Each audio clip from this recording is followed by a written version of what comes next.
dari kelompok kami mengenai kesalahan penggunaan bahasa Indonesia di lingkungan UIN Sumatera Utara Medan.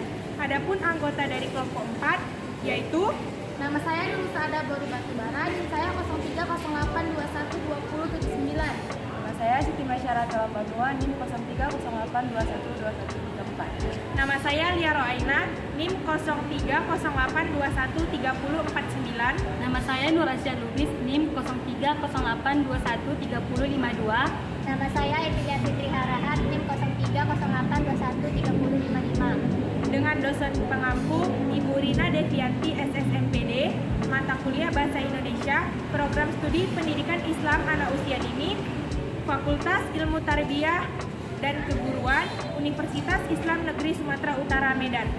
Ini kami akan memaparkan materi mengenai kesalahan penggunaan bahasa baku dan tidak baku Dan mengenai hasil penelitian kesalahan penggunaan bahasa Indonesia di lingkungan UIN Sumatera Utara Medan.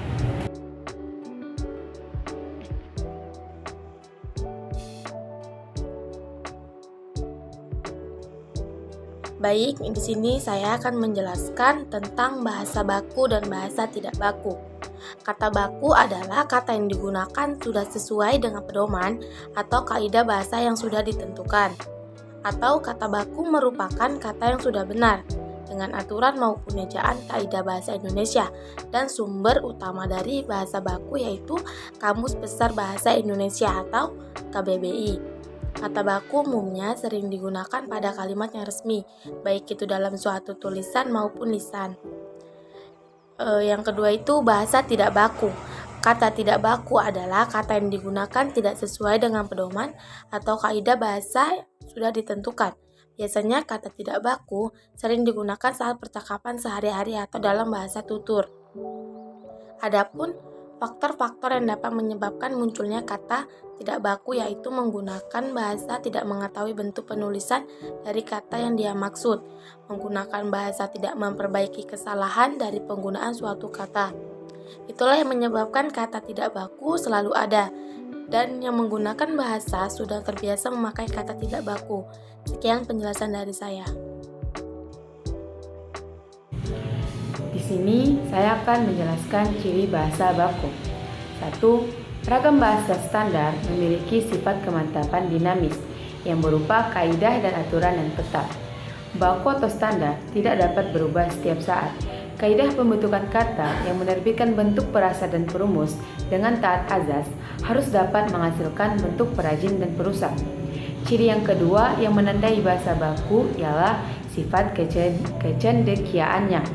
Perwujudan dalam kalimat, paragraf, dan satu bahasa lain yang lebih besar mengungkapkan penalaran atau pemikiran yang teratur dan masuk akal. Ketiga, baku atau standar beranggapan adanya keseragaman. Proses pembakuan sampai taraf tertentu proses penyeragaman kaidah. Sekian dari saya. Saya akan menjelaskan mengenai penggunaan bahasa Indonesia yang baik dan benar. Berbahasa yang baik yaitu sesuai dengan situasi dan komunikasi, seperti formal dan non-formal. Tujuannya agar informasi yang ingin disampaikan dapat diterima dan dipahami oleh mitra tutur dengan baik. Berbahasa yang baik tidak selamanya sesuai dengan kaidah bahasa atau kebakuan bahasa.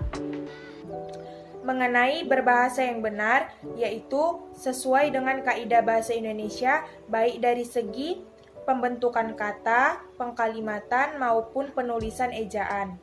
Berbahasa yang benar mengacu pada penggunaan bahasa dengan situasi formal yang menuntut penggunaan bahasa Indonesia yang baku.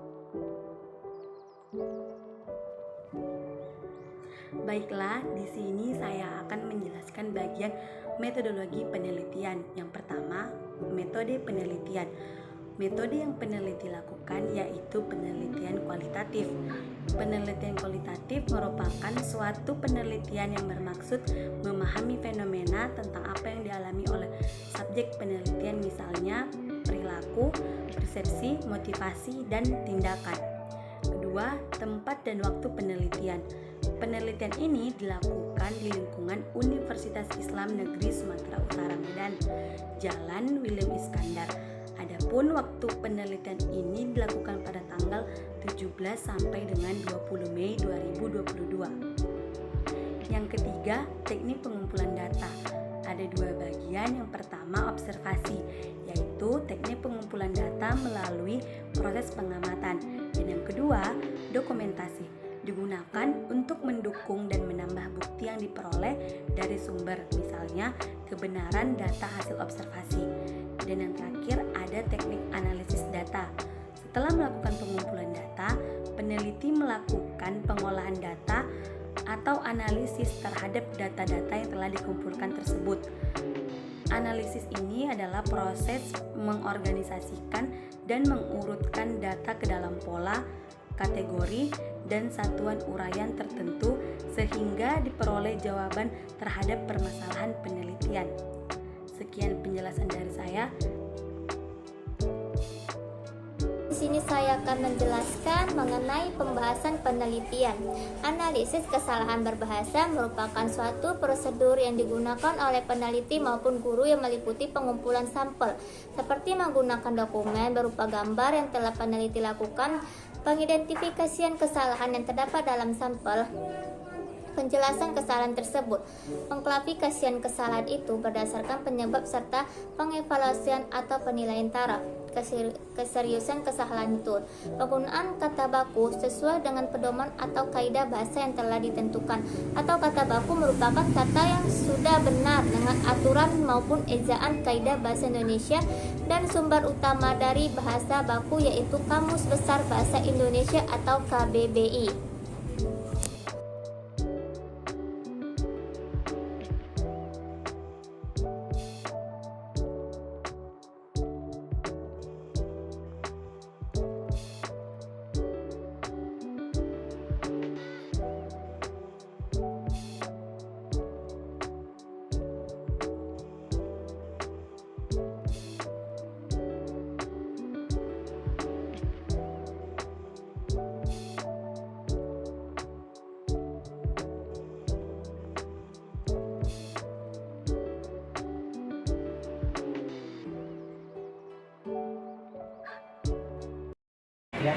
Di spanduk ini terdapat kesalahan kata fotokopi, seharusnya diubah menjadi kata fotokopi sesuai dengan KBBI.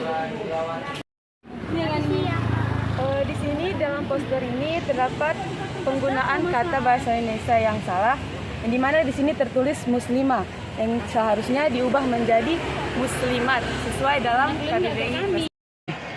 Pada spanduk ini terdapat kalimat yang kurang tepat, yaitu Alhamdulillah selama 3 bulan bisa baca kitab kuning dan ngomong Arab sehari-hari.